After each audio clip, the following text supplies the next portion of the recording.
इसमें कोई दो मत नहीं है कि ज्यादातर लोग नहीं बल्कि यूं कहें कि अधिकतर लोग, बल्कि 100 में से 97 लोग, 98 लोग ये मानते हैं कि ये मुफ्तखोरी वाली योजना बंद होनी चाहिए और ये कहीं से भी विकास का एक अच्छा मॉडल नहीं हो सकता है। अब जरा बताइए इस पर आकाशदीप मुनि। हाँ, लोगों की राय आपके सामने है, 34,000 लोग वोट कर चुके हैं, तो फायदा क्या है?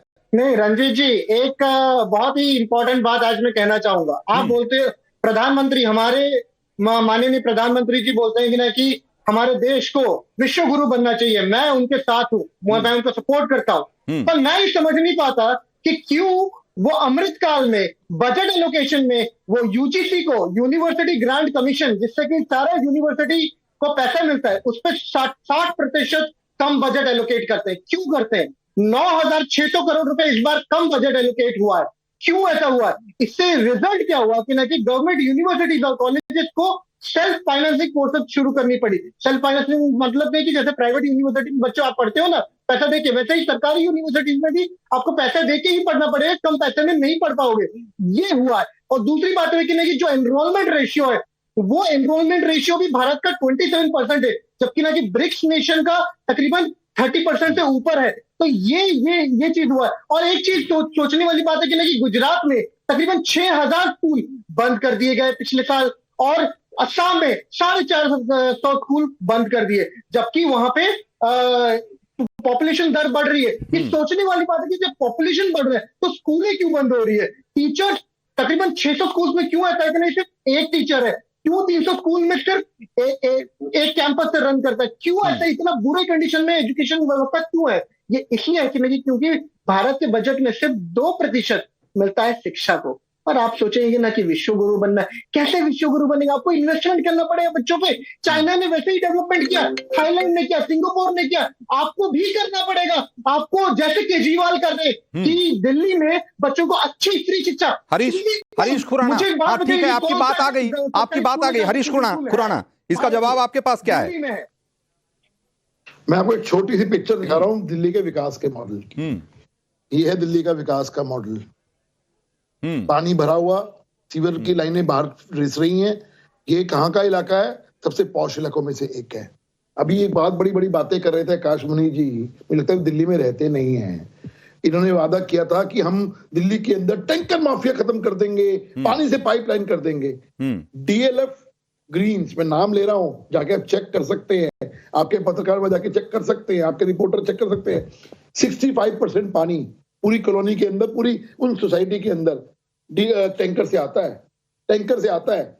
और जब ये दिल्ली में सरकार में आए थे, उन्होंने टैंकर माफिया हम खत्म करेंगे, तब 899 टैंकर थे। आज दिल्ली के अंदर 1495 टैंकर हैं।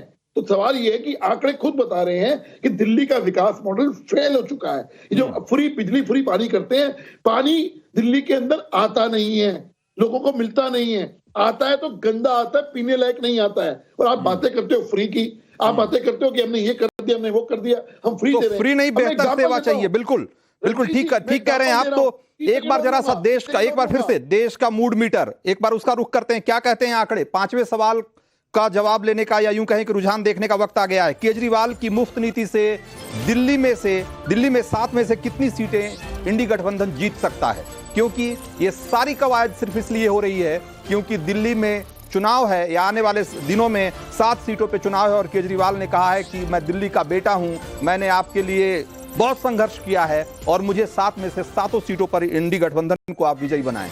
क्या कह रही है देश की जनता और दिल्ली की जनता? एक बार उनकी भी राय लेंगे।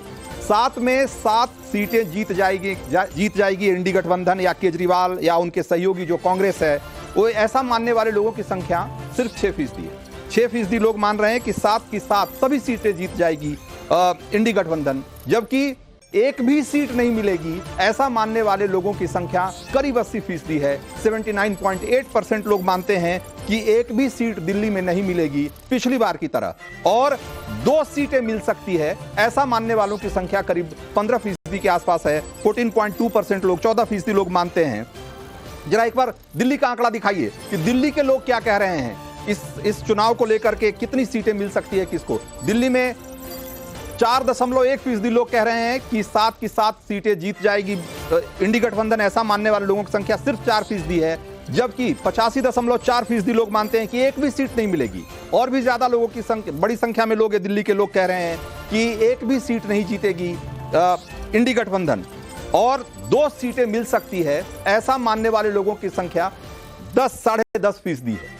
सो कुल मिलाकर यह है कि अगर दिल्ली के लोगों की राय देखी जाए, देश के लोगों की राय देखी जाए, तो आकाशदीप मुनि और परमिंदर सेठी दोनों का संक्षेप में जवाब दीजिएगा, कोई ज्यादा उम्मीद इस बार भी आपको नहीं दिखाई दे रही है? देखिए रंजीत जी, मैं संक्षेप में ही बोलना चाहूंगा कि ना कि चंद्रवती स्कूल नू में जो है हरियाणा में ओपन चीटिंग हो रही है। आप जाके देख लीजिए, आज की खबर है, ओपन चीटिंग हो रही है वहां पे। इस बात पे आइए ना, इस बात पे आइए कि जो आपको जो जिस तरीके से जनता वोट कर रही है उसके हिसाब से लोगों का मानना है कि आपको इस बार भी लोकसभा चुनाव में कोई आपके लिए उम्मीद नहीं है दिल्ली में। देखिए, लोकसभा जनता जो वोट करती है वो विकास पे वोट करती है कि पहले क्या था और आज क्या है। मैं एक छोटा सा एग्जांपल दूंगा 10 सेकंड का, फिर मैं विराम दूंगा। आप रंजीत जी, फगवाड़ा एक जगह है पंजाब में, पंजाब में फगवाड़ा, मैं वहां पे 10 साल था वहां पे। 10 साल फगवाड़ा में कभी भी संडे को लाइट नहीं आती थी, 12 घंटे लाइट करती थी। बीजेपी की सरकार आई, फिर कांग्रेस की सरकार आई, जल्दी से आपको बस 20 सेकंड में बात खत्म करिए क्योंकि वक्त कम है। आम आदमी पार्टी की सरकार आने के बाद पिछली बार लाइट आई है। हरीश जी को पूछ लीजिए कि मैं झूठ बोल रहा हूं या सही बोल रहा हूं। ठीक है, परविंदर सिंह सेठी, आप बताइए, दिल्ली में कोई बहुत उम्मीद नहीं दिख रही है दिल्ली वालों के मुताबिक और देश के लोग जो कह रहे हैं उसके हिसाब से इस बार भी? देखिए, आपने सबसे कम समय दिया मेरे को, ये मुझे समझ नहीं आया, लेकिन जो आप दिल्ली की बात कर रहे हैं, दिल्ली में भारतीय जनता पार्टी को 1 सीट मिलेगी। जिस प्रकार से उन्होंने टिकटों का चयन करा है उसके अंदर उनको साफ नजर आता है कि उनके जो सांसद प्रवेश वर्मा या दूसरे सांसद थे उन्होंने काम नहीं करा, सबकी सीटें काट दी गई, टिकटें काट दी गए, नए कैंडिडेट को मौका दिया गया। क्योंकि वक्त कम है, इसलिए एक बार आखिर में, ये अब तक रुझान हमने दिखाया, अब जरा नतीजों की बारी है। एक बार देख लीजिए कि ये जो 5 बड़े सवाल जो हमने पूछे उस पर क्या कह रही है दिल्ली की जनता और देश की जनता। पहला सवाल, अब आप देखिए, अब रिजल्ट की बारी है। क्या कह रहा है कि केजरीवाल के पास मुफ्त की नीति के अलावा कोई दूसरा विजन नहीं है। ये आरोप कितना सही है, ये मानने वाले इस आरोप को सही मानने वाले लोग 90% लोग हैं और कुछ हद तक सही मानने वाले लोगों की संख्या उसके मुकाबले बहुत बहुत कम है। दूसरा सवाल, सवाल नंबर 2, कि एलजी की वजह से दिल्ली का विकास रुका हुआ है, केजरीवाल के इस आरोप में कितनी सच्चाई है? ये मानने वाले लोग ये मानने वाले लोगों की संख्या कि दिल्ली की एलजी की वजह से दिल्ली का विकास रुका हुआ है, ये आरोप बिल्कुल सही है। मानने वाले लोगों की संख्या सिर्फ 5%, बल्कि 5% से भी कम है और ये आरोप बिल्कुल गलत है। ये 90% से ज्यादा लोग ऐसा मानते हैं। सवाल नंबर 3, केजरीवाल दिल्ली पुलिस का कंट्रोल क्यों चाहते हैं? यह बहुत इंटरेस्टिंग सवाल है और इस सवाल के जवाब में क्या कह रहे हैं? ज्यादातर लोग ये मानते हैं कि खुद को बचाने के लिए केजरीवाल ऐसा कह रहे हैं, वो चाहते हैं कि दिल्ली पुलिस का कंट्रोल उनके पास हो। ऐसा मानने वाले लोग करीब 58% हैं। करीब 40% लोग मानते हैं कि अपने मंत्रियों को बचाने के लिए केजरीवाल ऐसा कर रहे हैं क्योंकि उनके कई मंत्री जेल में हैं और जनता की सेवा करने के लिए ऐसा कर रहे हैं। ऐसा मानने वाले लोगों की संख्या सिर्फ 3.2% है। चौथा सवाल, मोदी की विकास नीति देश के लिए अच्छी है या केजरीवाल की मुफ्त नीति? जरा इस सवाल, ये बहुत महत्वपूर्ण सवाल था और इसका जवाब देखिए। 97% यानी कि 97.2% लोग ये मानते हैं कि मोदी की विकास नीति कहीं बेहतर है विपक्ष की मुफ्त की योजनाओं वाली नीति से। सिर्फ 2% के आसपास ऐसा मानते हैं कि विपक्ष